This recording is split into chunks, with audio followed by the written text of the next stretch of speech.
When temptation and trials come to you, all you need to do is to focus on God. Watch out and learn a great lesson. Please don't forget to subscribe, like, comment and share. Thank you. No matter what it takes, I will still overcome the storm. John, I don't know how you do it. You always seem so calm, so at peace. Meanwhile, I'm barely holding on. It's not me, David. It's God. His peace keeps me going. What's on your mind? Everything. My job, my family, my health, it's all falling apart. I've prayed, but it feels like God isn't listening. I've been there, but let me ask you, do you trust that God is still with you, even in the silence? I want to, but it's hard. How can I trust when nothing seems to be changing?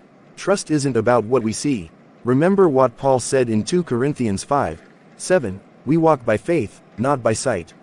Sometimes, God is working behind the scenes in ways we can't understand yet. But what if I'm too weak to keep believing? That's exactly when God's strength shows up. Paul also said in 2 Corinthians 12:9, my grace is sufficient for you, for my power is made perfect in weakness. It's okay to feel weak, David. God's strength fills in where we fall short. Let's sit down there for some times.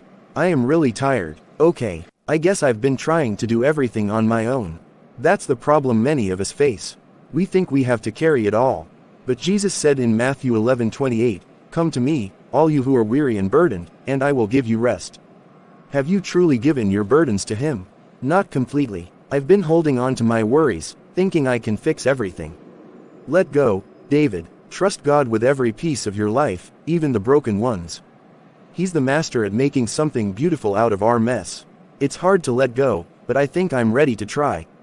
That's all He asks. Start small. Pray honestly. Tell Him exactly how you feel. He's not looking for perfect words, just a willing heart.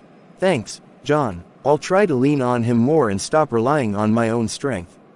You've got this, not because you're strong, but because God is. And remember, you're not alone. I'm here to walk with you, and so is He. Thanks, John. I needed this reminder. Anytime. Let's trust Him together. Hey, David, it's so good to see you. How have you been? Honestly, Bill, not great. Everything seems to be going wrong lately. Oh no, what's been happening?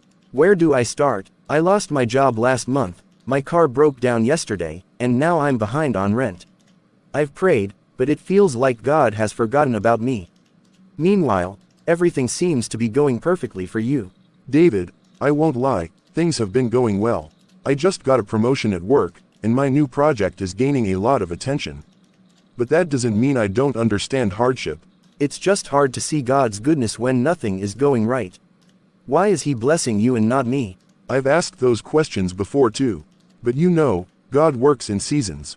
Right now, it's my season of harvest, but I've had my share of winters, times when I felt forgotten and lost. But how do you stay faithful during those winters? I feel like giving up. By remembering that God's faithfulness doesn't depend on my circumstances. Think of Joseph in the Bible. He went through betrayal, slavery, and prison, but God was still with him. Eventually, his hardships led to a greater purpose. I know the story, but it feels so distant from my life. It might feel that way now, but your season of growth will come. Ecclesiastes 3:1 says, there is a time for everything, and a season for every activity under the heavens. Right now, you're in a tough season, but it won't last forever. I just wish I could see the light at the end of the tunnel. You will. In the meantime, focus on trusting Him daily. Romans 8:28 reminds us, in all things God works for the good of those who love Him. Even when it doesn't make sense, He's working behind the scenes. I guess I've been so focused on my problems that I've forgotten to trust Him. That's understandable, but remember, David, God hasn't forgotten you. And just because I'm in a season of blessings now doesn't mean I won't face challenges later. We all have highs and lows, but God remains constant through them all. Thanks, Bill. I needed that perspective. It's comforting to know that this season won't last forever. Absolutely. And until things turn around, lean on God and on your friends. You're not in this alone. I appreciate you, Bill. I'll try to hold on to hope. That's all you need to do. One day at a time.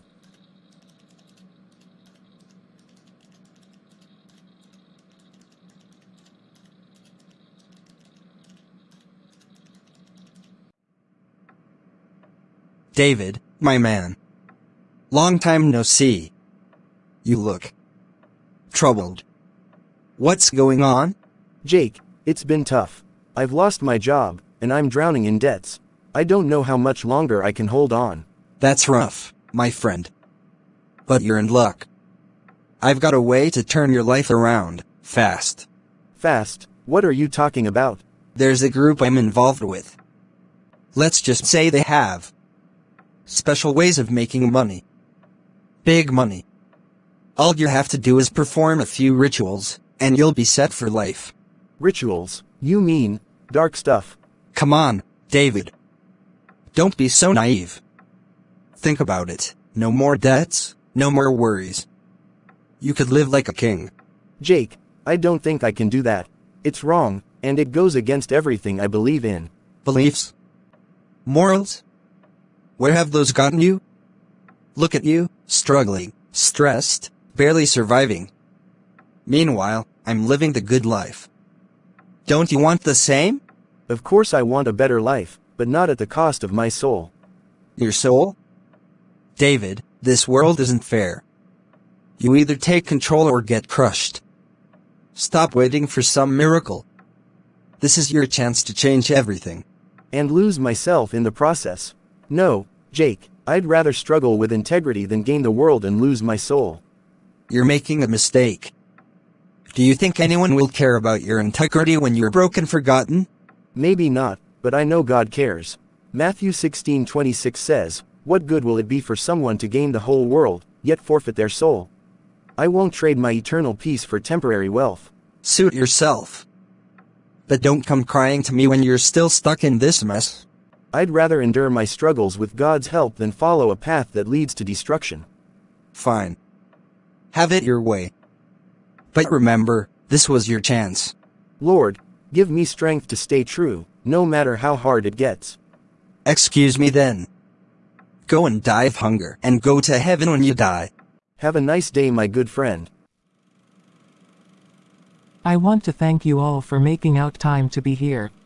I want to tell all of you seated here about this man, David. He is devilish. Everyone, listen to me. I've held my tongue long enough. We have a viper in our midst, and his name is David. David, but he's always been kind and helpful. What proof do you have? Proof. Isn't it enough that strange things keep happening wherever he goes? Crops fail, livestock vanish, and misfortune seems to follow him like a shadow. Isn't that suspicious? That's not proof, Lyra. Correlation isn't causation. Oh, but he's so clever, isn't he? Always hiding in plain sight, pretending to be one of us. Don't you find it odd that David never suffers as we do? Lyra, your accusations are baseless. I've lived here my entire life, just as you have. If I've brought misfortune, then why does my own family suffer the same hardships? Ah, but isn't that the perfect cover? Even a serpent hides among its own brood. Enough, Lyra, you've always been quick to cast blame. Perhaps it's you who sows discord among us. Me, I only speak out of love for our community. If protecting us makes me the villain, then so be it. But mark my words, we'll all regret ignoring the signs. You don't have to prove your innocence, David. We know your character. Thank you. I have nothing to hide. The truth always reveals itself in time. And those who stir trouble will face their own reckoning. Shall we dismiss?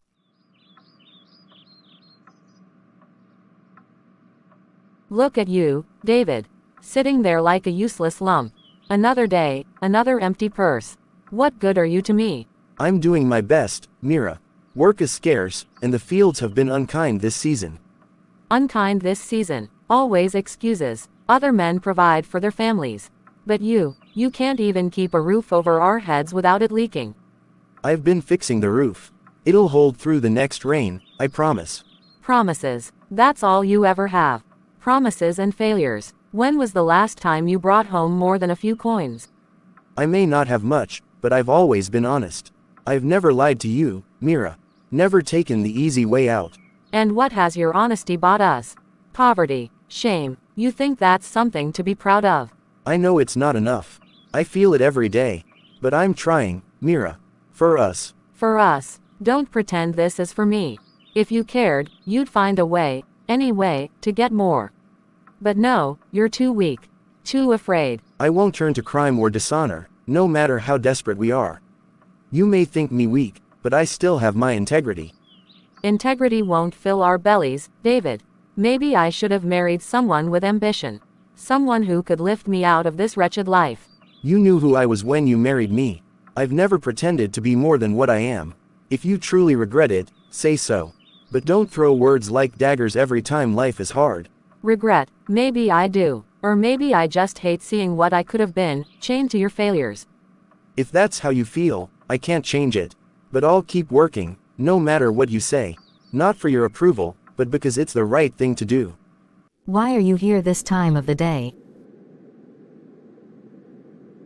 Mira, I couldn't help but overhear. Perhaps you should choose your words more carefully when speaking about your husband. Oh, Elena, always the saint, aren't you? But tell me, what's so wrong about speaking the truth? David's a failure, and everyone knows it. There's a difference between truth and cruelty. A man's worth isn't measured solely by the coins he brings home. David works hard and holds on to his integrity, even in the face of hardship. That deserves respect, not scorn. Respect, for what? For letting us live like paupers. Maybe if he had some ambition, we wouldn't be in this mess. Ambition without virtue leads to ruin. David may not be wealthy, but he's honorable. He works tirelessly despite the odds, and that takes strength. True wealth lies in character, not possessions. Easy for you to say, Elena. Your husband provides well enough. You don't know what it's like to live with constant struggle and disappointment. I understand life's burdens, Mira. But taking out your frustrations on David only deepens the divide between you. Instead of tearing him down, stand by him. Together, you can face hardship with unity, not resentment. And what if I've had enough? What if I want more than this endless struggle? It's natural to want a better life. But a marriage is a partnership. By supporting each other, even in the hardest times, you grow stronger. If you continue to belittle David, you'll lose not just a husband, but a good man who loves you. He does love me. Then show him love in return. Build him up, and you might find he can achieve more than either of you imagined. A kind word can inspire more than 100 harsh ones. Maybe you're right. Maybe I've been too harsh. It's never too late to change, Mira. Start today. A little kindness can heal even the deepest wounds. I will try. Thanks for the advice. Why are you here all alone? It's getting too late, can't you see? Please go back to your house. Don't do this, please. I just can't do it, John. Every time I step into that house, it feels like I'm walking into a war zone. What? With Elena, you two fighting again? It's not even about the fights anymore. It's the silence, the way she looks at me like I'm a stranger. I don't even know who we are anymore. And life, everything feels stuck, like I'm going through the motions, but none of it means anything. So, what's the plan? You can't stay out here forever. I don't know. Sometimes I think about leaving, starting over. But then, there's this part of me that remembers the good days, when we used to laugh, when things made sense. It's like I'm stuck between what was and what is. You ever talk to her about this? Really talk? She doesn't want to talk. And honestly, I'm not sure I'd know what to say. Maybe it's too late to fix anything. It's never too late unless you decide it is. But you've got to figure out what you want, man. Running won't make the weight go away. I just needed to be out here tonight, away from everything. Thanks for coming, John. Anytime. But remember, you've got to face it sooner or later. Let's go together, now.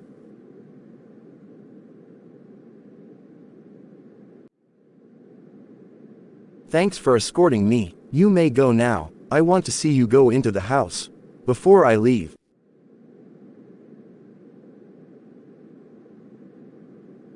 David, thank you for coming home. I know it wasn't easy to you. Come and sit down with me, please. What is the problem? But I thought maybe I something important to say. Go ahead, I am listening. Please come and sit.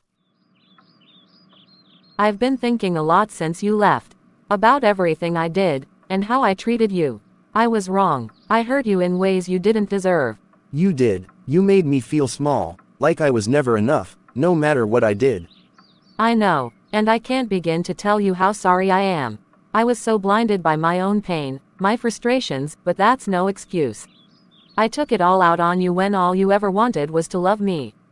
It's not easy to forget, Mira.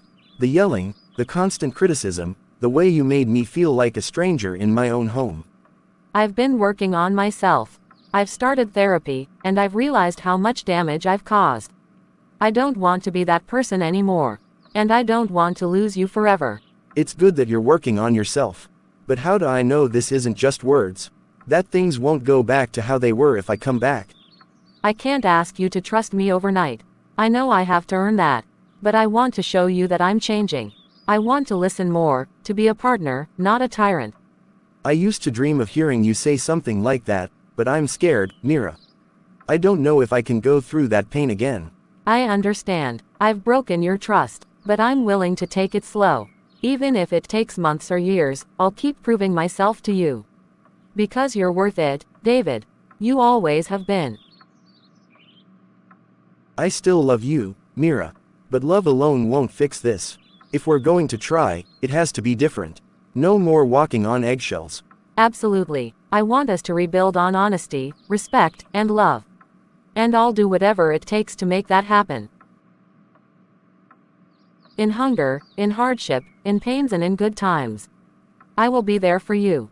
Never more to scold you. Then let's start small. Maybe we can meet like this, talk, see where it goes. Thank you, David. That's more than I deserve. But I promise, I won't waste this chance.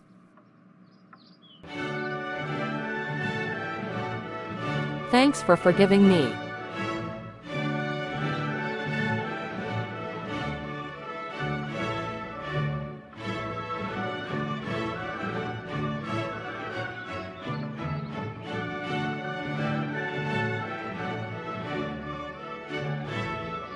Good morning, my love. Good morning to you. I want to check on my friend if he could link me up somewhere in their company. That reminds me, I learned that the Kent Shipping is recruiting. Could you please give a try? When was that? About 2 weeks ago. And you are telling me today? They must have closed. I don't think so. Just go there immediately. Something good might happen. Ladies and gentlemen, thank you for being here today. I'm excited to introduce someone who I believe will be a game changer for our company. Please welcome Mr. David Carter, our new Chief Strategy Officer. Thank you, Mrs. Reynolds. It's a pleasure to meet all of you. Now, before we dive into details, let me share a bit about Mr. David Carter's background. He brings over 10 years of experience in strategic development, having led transformative projects in both the tech and finance sectors. Most recently, he spearheaded a major digital transformation initiative at Global Tech, which boosted their revenue by 35% in under 2 years. Impressive. We've certainly heard about Global Tech's success. We really trust that you would bring your wealth of experience into this company, and the sky will be our starting point. Definitely. My immediate focus will be to conduct a comprehensive assessment of our current strategies and identify areas where we can optimize or innovate. From there, I'll work closely with each of you to develop a roadmap that drives growth, enhances operational efficiency, and maximizes shareholder value. That sounds promising. We've been needing a more cohesive approach to strategy. Thank you for the warm welcome. I'm looking forward to working with all of you and driving this company to new heights. Funny how life turns out, huh? Remember when we thought we'd never bounce back after the restaurant closed? Oh, how could I forget? All those late nights trying to figure out how to make it work, only for that flood to wipe everything out. Sometimes it feels like a bad dream.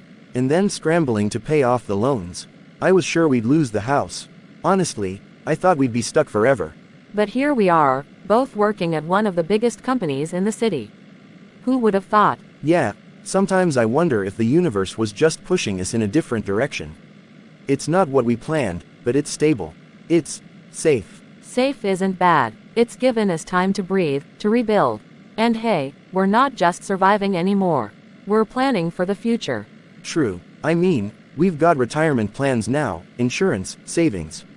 Things we never really thought about back then. And we're still together. That's what matters most. We've weathered the worst, and we're stronger for it. You're right. Maybe this chapter isn't so bad. Who knows what's next? Whatever it is, we'll handle it. Like we always do. Together. I give thanks to my friend who kept on telling me I would overcome the bad days.